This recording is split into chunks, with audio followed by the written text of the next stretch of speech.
Gel gel. Gel. Gel. Hayvan aç. Ne yapayım?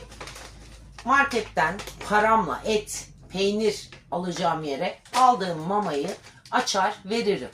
Ne yasağı ya? Ne yasağı? Et aldım, peynir aldım dediğimde yemeyeceğim mi? Bunu da aldım yemeyeceğim, onlara vereceğim.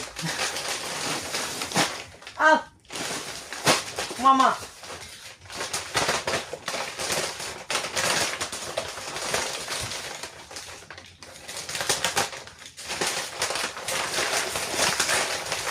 Gel bekle orada. Bekle.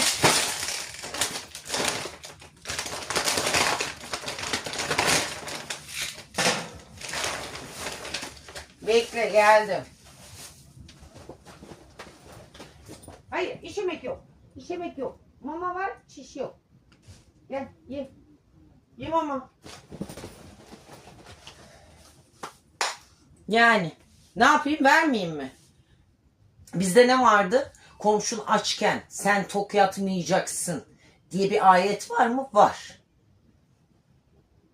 Ben de hayvanları beslerim. O da bir canlı. Varlık, o da varlık.